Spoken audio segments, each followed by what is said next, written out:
What's up, you guys? Welcome back to my channel, and if you're new here, hi, my name's Gabby, and I own a handmade small business called Honey She's Home, where I design and sell apparel, bookmarks, stickers, basically anything that lets me be creative. And my Halloween launch is coming up, which means I still need website banners, apparel mockups, marketing graphics, all the fun stuff that somehow takes forever to make. So today I'm putting Kittl's new Agentic AI to the test to see if it can actually build an entire campaign using my own artwork. And by the end of this video, we're going to create product mockups, hero banners, and marketing graphics together, and I'll share the little tips I've learned along the way, so hopefully it saves you a ton of time too. Because take it from someone who knows making the products is one thing, but doing a marketing campaign is a whole other story. And I know that at first, for some of you, AI can seem scary or really confusing, but once you learn a few key tips, you're good to go. And so far, having something like Kittl in my back pocket has been a game changer, and I'm about to show you why. So let's jump into it.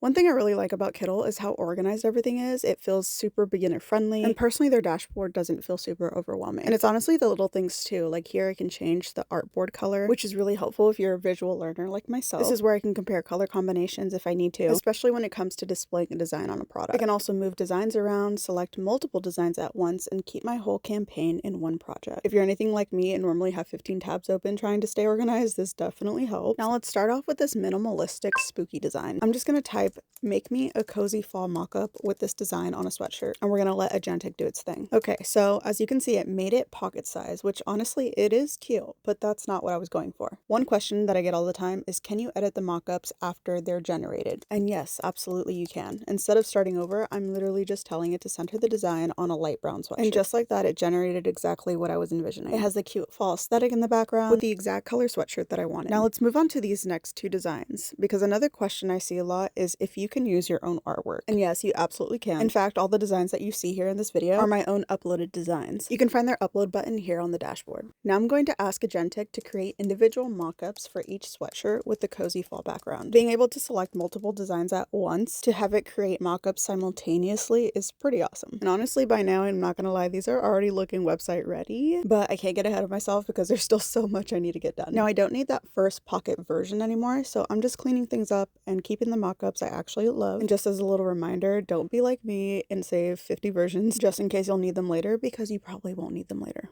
Okay, now this is where things get really fun, because instead of individual product photos, I want a hero banner for the top of my Shopify website. Another common question I get, people will ask me, how detailed should your prompts actually be? And the honest truth is that the more specific you are, the better your results usually are too. Think of it like giving directions to a designer. The more details you include, the closer the final result is to what's actually in your head. So I'm describing the sweater colors, the models, the vibe, everything. Literally every detail I can think of that I am envisioning that I want my mockup to be, I am writing it in this search bar. If you want specific colors according to your brand, you put that in there. One of my favorite tips is adding color codes. This way you get the exact color you're looking for without AI doing the guesswork. If you want to pull inspiration from other brands, you can put that in there. The options are endless as long as you get specific with your prompts. And if you want to try Kittl while you're watching this video, don't forget you can use my code HSH25 for a discount, and I'll leave everything linked below.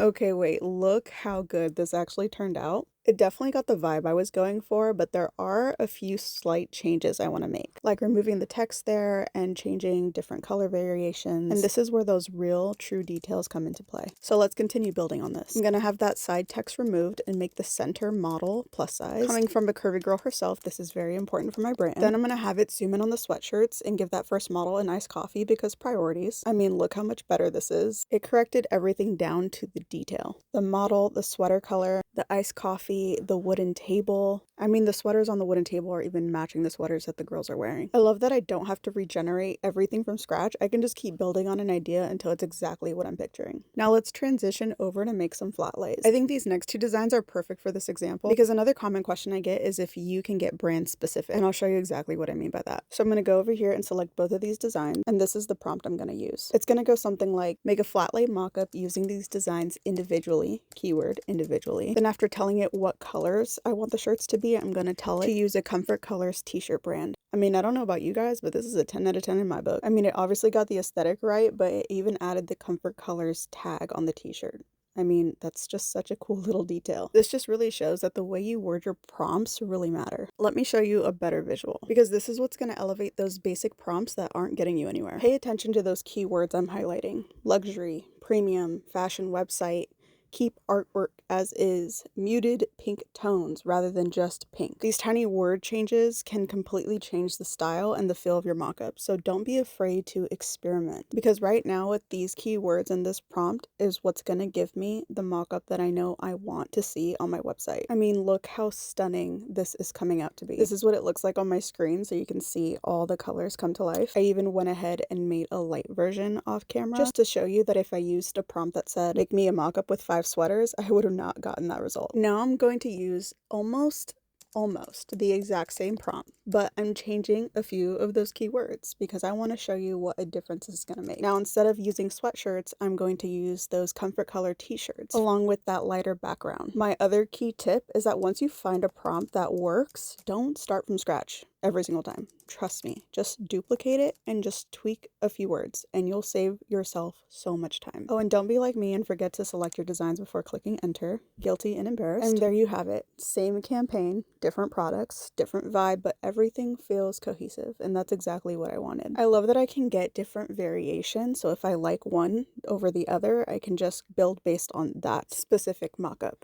I really like this one. It gives me the idea to put my own text on the side for my website, but then I went ahead and made a darker variation and it gave me this, which I could just use as a standalone to advertise my upcoming apparel launch. And there you have it. This is the finished campaign in one project. I now have product mockups, flat lays, hero banners, and marketing graphics that all match one another. And if you're launching a product, refreshing your website, or honestly just tired of searching for mockups that fit your brand, I definitely think Kittl is worth checking out. And don't forget, if you want to try it for yourself, you can use my code HSH25 and I'll have it linked down below in my description because I highly recommend having this tool in your back pocket.